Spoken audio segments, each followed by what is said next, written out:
has changed quite a bit.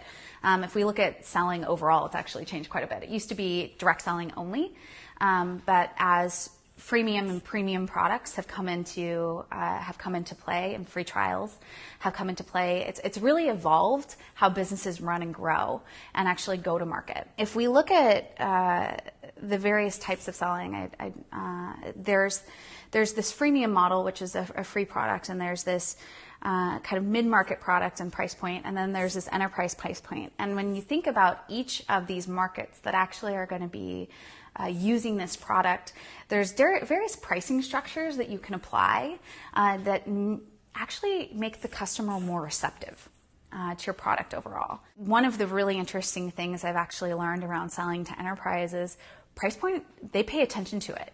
They don't want to think what they're buying is cheap. And so you need to price it accordingly. And mid-market, it's more of they want a structured pricing and they want to see it and they want to see what they get for it, and there's going to be boxes checked.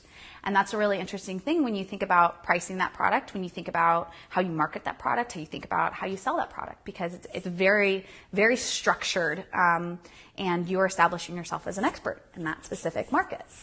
And when you look at a lower SMB space and how you're pricing that product, you're really looking at a low cost.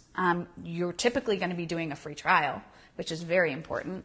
A free trial or a freemium model of the business, or even where they're upselling within it. Or you may have a lower cost and then a premium, and these will actually be all within the same business, which is really, really interesting when you structure and build your product. Because when you're developing a product overall, you want to think about your short-term sale. So who is your product ready for first? Who is going to buy my product first? Because you need to get money in fast. That's a really important thing in the B2B space, is making sure you have money coming in the door. You may have developed your first 100 customers and have them on the product, testing it out. But once again, it doesn't mean they're going to pay for it.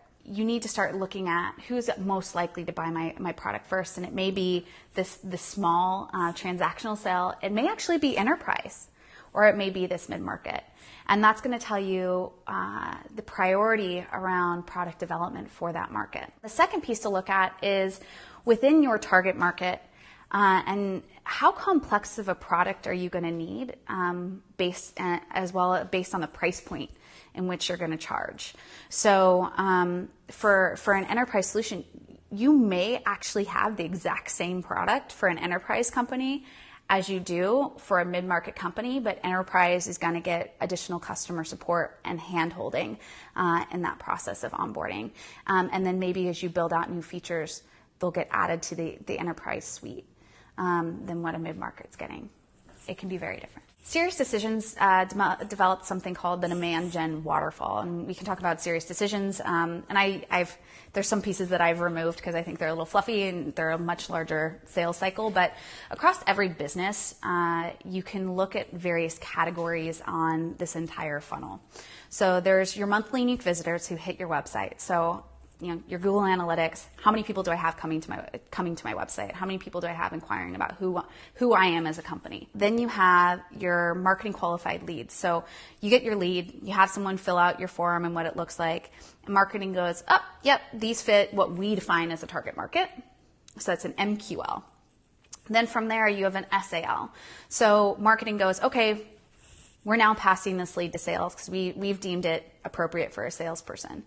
The salesperson will then go, actually, you know what? I talked to this customer 2 months ago and they're not ready to buy. Or, you know what? The title of this person, it may be in the right department, but they're way too junior. Or it may be that this specific title is actually, it's not in the right department. It says analyst, but they're actually in the finance department versus in a marketing or sales department or IT department, for example. And that's a sales accepted lead, so an SAL. Then from there, you have a sales qualified lead. So if we actually look at the overall sales process, about 80% of a sales cycle actually comes within the qualification process.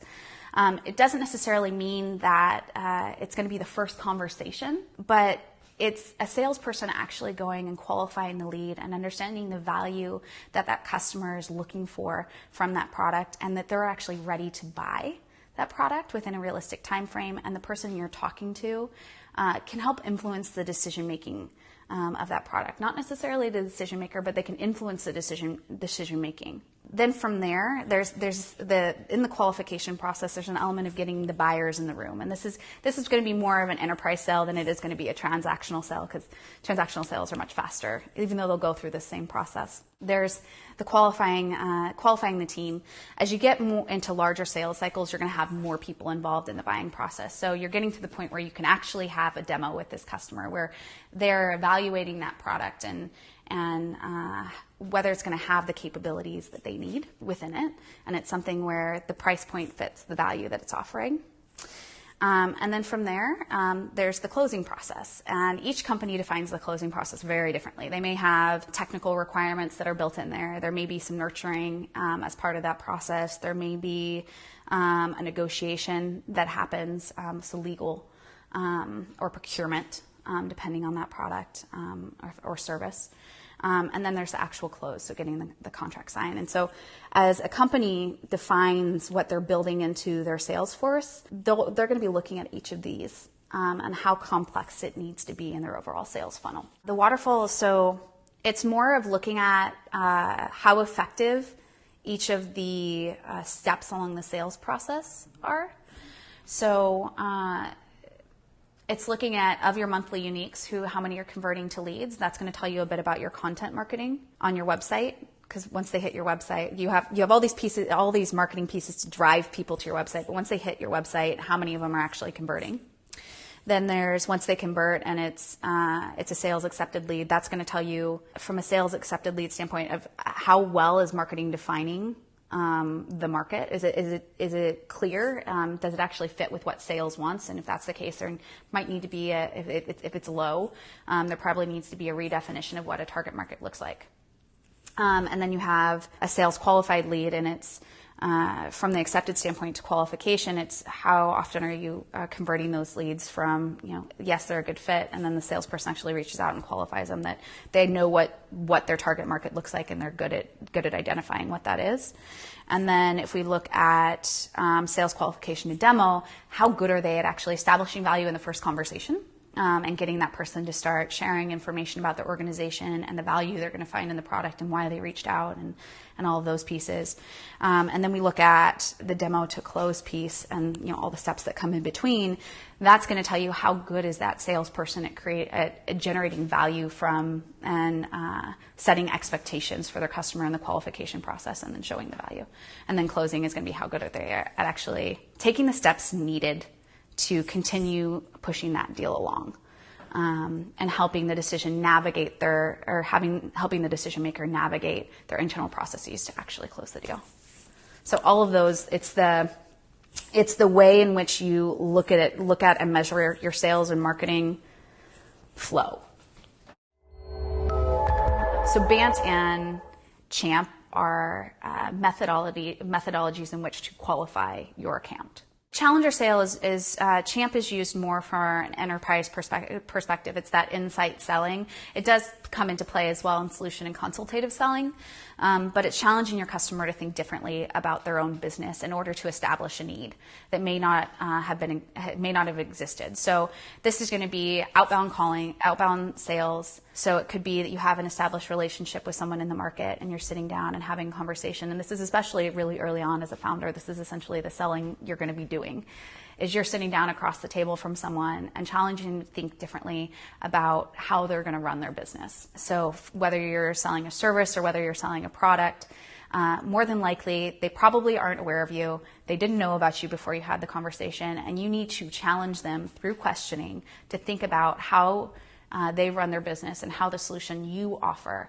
can actually help them run their business better. From there, it's creating that value through questions and kind of taking them down this journey of oh, I didn't realize there was a solution for this. Oh, I really have a big pain point around that, and how your product actually solves that problem, and dropping into then presenting the value amongst that sales cycle. So BANT is an older methodology that I actually think still has a lot of value within the market. So it looks at 4 criteria: budget, authority, needs, and timeline. So it's making sure you actually understand what all of these are within the sales process and your qualification process. And depending on the complexity of your sales cycle, you want to dive into each of these much deeper. So if you're in a transactional sale, it's do they have money to buy this product? Can this person make a decision? Does our solution fit what they need? And can they buy soon, within a couple weeks to a month? If you're getting into an enterprise sale, it's what does the budget look like? When is it allocated?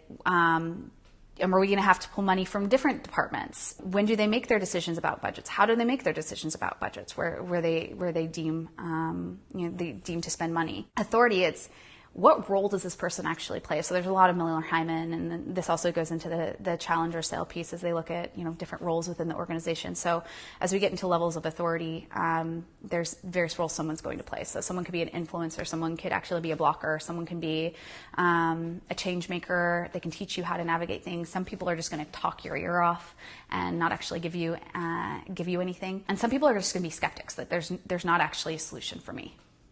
And so that's going to tell you a lot about the authority that person has and how they're going to play a role within your sales process. And this is all enterprise. Then we can look at a needs assessment. What are the needs? How do they weight those needs?